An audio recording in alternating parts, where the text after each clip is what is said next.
4 PM news network में दोस्तों आपका स्वागत है। मैं हूं आपके साथ राशिद ज़हीर। देश की नज़रें इस वक्त आरएसएस और बीजेपी की जो आपस में जुगलबंदी चल रही है उस पर लगी हुई है। आप और हम जब एक बुनियादी मसले में उलझे रहते हैं, वहाँ सत्ता का बदलना लगभग तय माना जा रहा है। बेंगलोर में मीटिंग हुई, मैंने पिछले हफ्ते आपको बताया था इसके बारे में, और 12-13 दिन पहले मैंने आपसे ये कहा था कि 30 तारीख में प्रधानमंत्री और मोहन भागवत की मुलाकात नागपुर उनके मुख्यालय पे होने जा रही है। ऐसा बताया जा रहा है, चूँकि नागपुर तो जा रहे हैं प्रधानमंत्री जी, वहाँ पर भारतीय जनता पार्टी के अध्यक्ष के चुनने की बात है या फिर कुछ और है। आपके कानों में ये बात पड़ भी गई होगी कि प्रधानमंत्री जी को क्या 2027 के बाद राष्ट्रपति बना दिया जाएगा। अजीब अजीब से कयास लग रहे हैं। देश के एक बहुत बड़े पत्रकार हैं, मैं उनकी डिबेट सुन रहा था। उन्होंने कहा कि चूंकि मुर्मू जी का समय कार्यकाल ख़त्म हो रहा है और वो 75 साल वाली भी आपने सुनी है, 72-73 साल वाली क्या है वो अवधि बीजेपी की, उसमें प्रधानमंत्री जी को हटाने की बात है। चूँकि 2029 में मोदी जी के बारे में संघ ऐसा नहीं सोचता है, लोगों का कयास है कि शायद मोदी जी पार लगा पाएँ भारतीय जनता पार्टी की। अनपॉपुलर हो गए हैं, अर्थव्यवस्था के मोर्चे पर फेल हैं, जियो पॉलिटिक्स में क्या मजाकें बन रही हैं वो सब आप जान चुके हैं, बहुत सारी चीज़ें। तो क्या सिर्फ राष्ट्रीय अध्यक्ष को चुनने की वजह से ही अभी बेंगलोर में जो जेपी नड्डा साहब पहुँचे हैं, अपना ही नायाब, अपने ही जगह दूसरा बंदा चुनने पहुँचे हैं? ऐसा तो संभव नहीं है। और चुनने के बाद सीधे प्रधानमंत्री जी के पास आए हैं और आकर ब्रीफिंग दी है, चूँकि 30 तारीख में मोहन भागवत की मुलाकात है।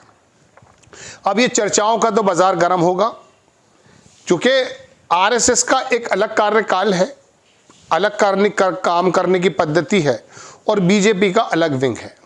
लेकिन ये देश और पूरी दुनिया जानती है कि आरएसएस के प्रचारक समय समय पर बीजेपी की मदद करते हुए आए हैं। बल्कि महाराष्ट्र में जो चुनाव थे, फडणवीस ने बहुत साफ कहा कि हम जीत नहीं सकते हैं, लिहाजा हमें आरएसएस की ज़रूरत महसूस हो रही है। और आरएसएस अपना काम भी करता है, ड्राइंग रूम बैठक करता है। बताइए, चले जाते हैं आरएसएस के प्रचारक और वो जो लोग शाखा में आते हैं, सुबह सुबह देश के उन तमाम लोगों से बातचीतें करते हैं घरों में जाकर के, और बताते हैं कि देखिए हमने क्या बुनियाद रखी। वो एक अलग मसला है। मैं आपके सामने ये दो तीन कयास वाली खबरें लेकर नहीं आया हूँ। मैं आपके सामने ये खबर लेकर आया हूँ दोस्तों कि राहुल गांधी का क्या डर इसके अंदर शामिल है। देखिए कितनी इंपॉर्टेंट बात कह रहा हूं मैं।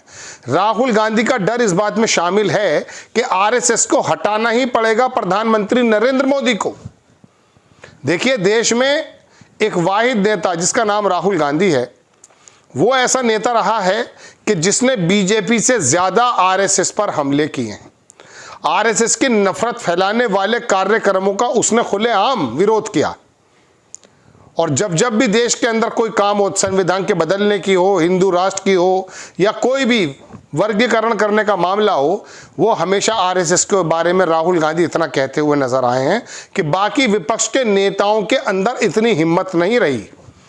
आरएसएस दरअसल किसी भी सूरत में पहले भी राहुल गांधी को पप्पू बना करके ये बताने के लिए कामयाब हो गया था कि ये नेता कोई ज़्यादा सीरियस लेने लायक नहीं है, लेकिन उस व्यक्ति ने सड़क पर उतरकर, ज़मीन पर उतरकर हज़ारों किलोमीटर की जो यात्रा नाप कर रख दी, उससे महसूस हो गया कि इसके कद को हम हटा नहीं सकते। आरएसएस को खाली मोदी जी को हटाने का सवाल नहीं है दोस्तों।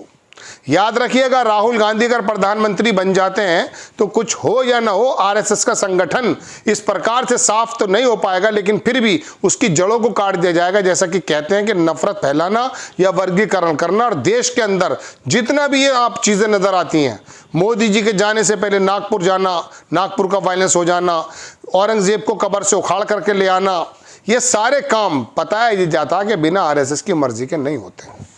फडणवीस जो अपने आप को बताते हैं कि मैं आरएसएस के नज़दीक हूं, क्या वो बिना उसकी मर्जी के औरंगजेब को कब्र से उखाड़ लाएंगे? योगी आदित्यनाथ जो मोदी से ज़्यादा आरएसएस के करीब बताए जाते हैं, और देश में और प्रदेश में किस प्रकार से उनका डंका बज रहा है हिंदुत्व के मंच पर, वो पूरी दुनिया जानती है। दोस्तों, बात यह है कि क्या राहुल गांधी का वो डर इतना समाया है कि उनको मालूम है कि मोदी जी ये नैया पार नहीं कर पाएंगे 2029 में, लिहाजा 2027 में मुर्मू जी की जगह पर तो प्रधानमंत्री मोदी को रख दिया जाए और भाजपा का अध्यक्ष भी अपने कब्जे में आ जाए। ऐसा लोगों का कहना है, लोगों का विचार है।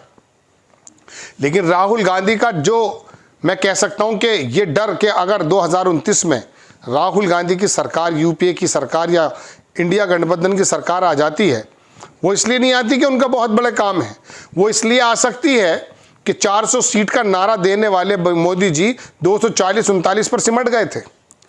और इसी वजह से लोग जानते हैं कि जियोपॉलिटिक्स में अर्थव्यवस्था के मोर्चे पर आखिरकार हो क्या गया।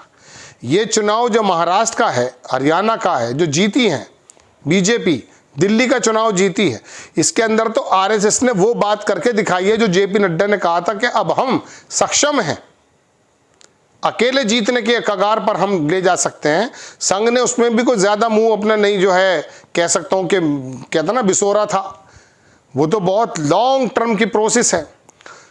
ये सितंबर में जो 100 बरस पूरे होने जा रहे हैं आरएसएस को, और उनके जो मंत्री हैं दत्तात्रेय होसबोले, उन्होंने जो अपनी प्रेस ब्रीफिंग, 1 साल का प्रोग्राम इनका पूरा तय होता है दोस्तों, उसमें उसने कहा कि 2 अक्टूबर को विजयदशमी है, हालांकि गांधी जी की जयंती भी उसका जिक्र नहीं किया।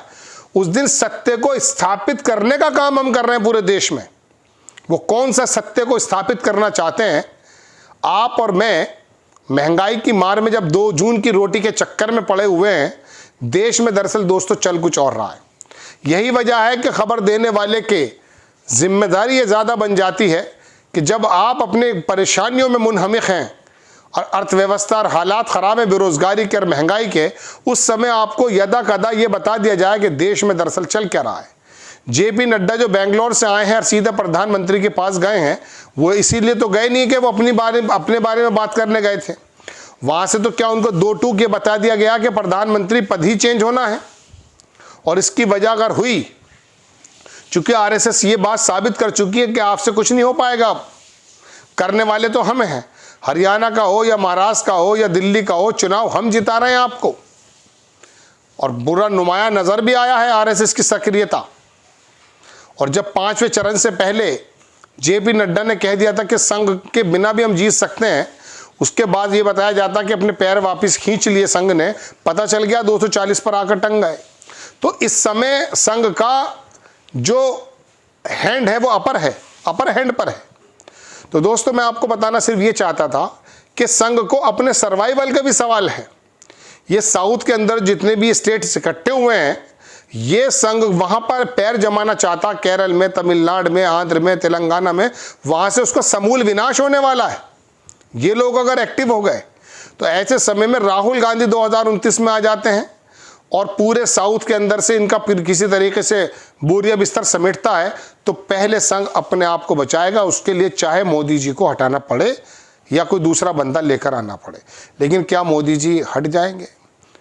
अटल बिहारी वाजपेयी की बीजेपी को जब इस जगह लेकर वो आ गए कि बिल्कुल बीजेपी चेंज हो गई, ऐसे में अपने हथियार डाल देंगे? ये भी संभव लगता है। अगला एपिसोड बना रहा हूँ इसी बात को लेकर के, देखिएगा, क्योंकि लंबा हो जाएगा कि आखिरकार मोदी जी आखिर में लबे बाम पर आकर तो हथियार डालने से रहे। लेकिन ये भी खबर है यार दोस्तों जो मैंने आपको बताया। आपको खबर कैसी लगी अपनी राय कमेंट्स बॉक्स में ज़रूर दीजिए। चैनल को सब्सक्राइब कीजिए, शेयर कीजिए। नेक्स्ट टाइम मैं किसी खबर के साथ हाजिर होता हूँ। जय हिंद।